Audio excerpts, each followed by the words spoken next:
Imagine taking a human from 50,000 years ago and dropping them into today's world. They survived saber-toothed cats, mammoth, freezing ice ages. But could they survive a car, electricity, an elevator? Or would modern life kill them in just one day?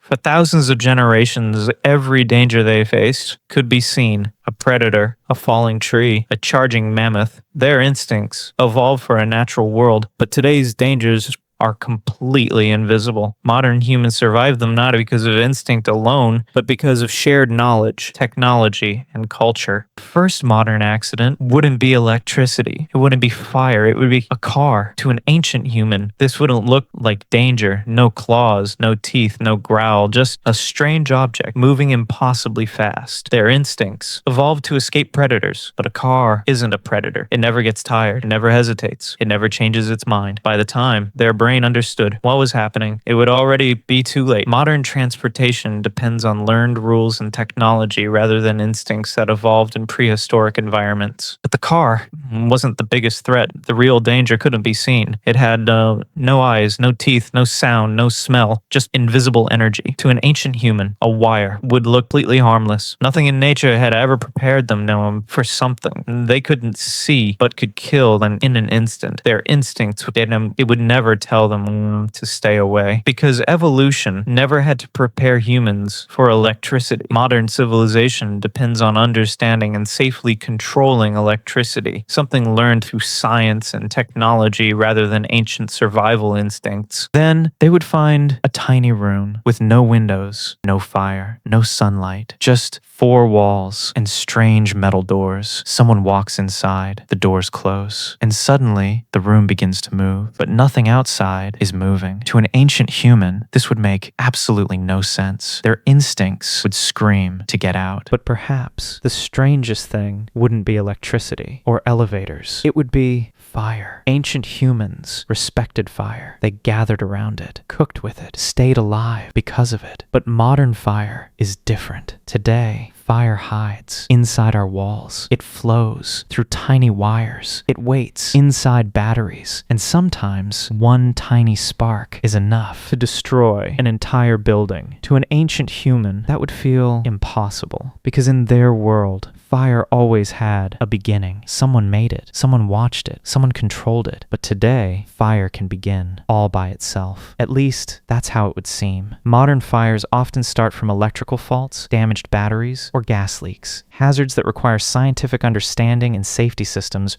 rather than instinct alone. But modern life had created something even stranger. A world filled with invisible enemies. Ancient humans knew what was dangerous: a poisonous plant, a wild animal, a rotten piece of food. Nature gave them clues: a bad smell, a strange color, a warning sign. But modern dangers don't always announce themselves.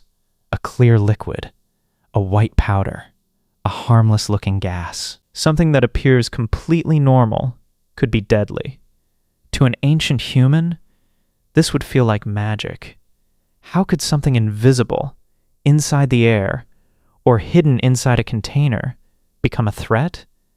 Their ancestors survived by reading nature, but modern humans survive by understanding science. Knowledge became our new survival instinct. Early humans developed tools, technology, and cultural knowledge that helped them adapt to changing environments. But if they somehow survived everything, there was one place that would completely change their understanding of life itself: a hospital.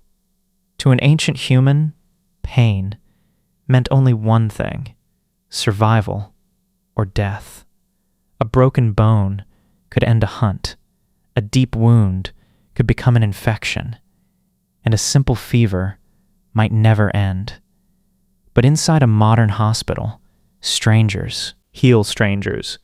Bones are repaired. Blood is replaced. Hearts can even be restarted. To someone from 50,000 years ago, it wouldn't look like science. It would look like magic. Yet every machine, every medicine, and every surgeon exists because thousands of years of shared knowledge built on the discoveries of those before us. Then they would look up and see the impossible. A giant machine, heavier than thousands of stone spears, rising into the sky. For millions of years, only birds owned the air. Humans could only watch. An ancient hunter would never believe that people had learned to fly. Yet today, thousands of airplanes cross the skies every single day. We trust them without a second thought. Not because we understand every bolt, every engine, or every wing, but because generation after generation added new discoveries until the impossible became ordinary. But here's the twist. Modern accidents weren't humanity's greatest enemy. Nature still was. An earthquake doesn't care how advanced you are. A tsunami doesn't recognize technology. A hurricane doesn't stop for skyscrapers. But something interesting happens. In these moments, ancient humans might actually have the advantage. They didn't depend on electricity. They didn't depend on elevators or supermarkets. They already knew how to find water, how to build shelter, how to hunt, how to survive with nothing. Modern humans survive because civilization survives. Ancient humans survived because nature taught them every single day. And maybe that's the biggest lesson. So, could an ancient human survive in today's world? At first, probably not. Modern life is full of dangers evolution never prepared us for. But here's something even more fascinating. Give them a few weeks. Let them watch. Let them learn. Let them ask questions. And slowly, they would begin to adapt. Because adaptation has always been humanity's greatest superpower. The same mind that learned to control fire, cross oceans, invent farming, build cities, and reach the moon is still the same human mind. Our clothes changed, our tools changed, our world changed, but our greatest strength never did. It wasn't stronger muscles or sharper teeth. It was the ability to learn from each other. Every generation leaves behind a little more knowledge, and the next generation starts where the last one ended. That's why we no longer fear mammoths. We build airplanes. We cure diseases. We explore space.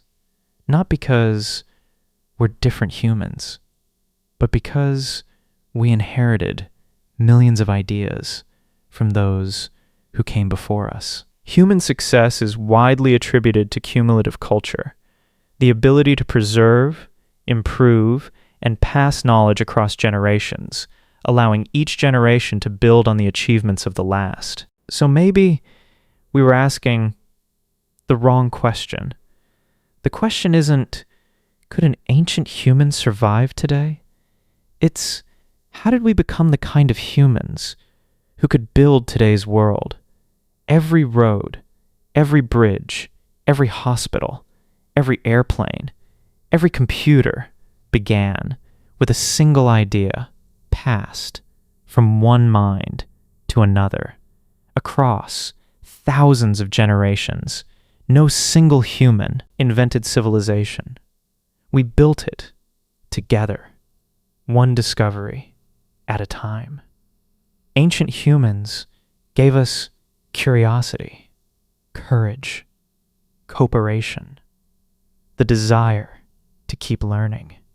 And because they never stopped learning, neither did we. That's why every smartphone, every satellite, every life-saving medicine still carries a tiny piece of the first human who looked at the unknown and decided to explore it. We aren't separated by 50,000 years. We are connected by one endless story, the story of learning. And perhaps that's the greatest survival skill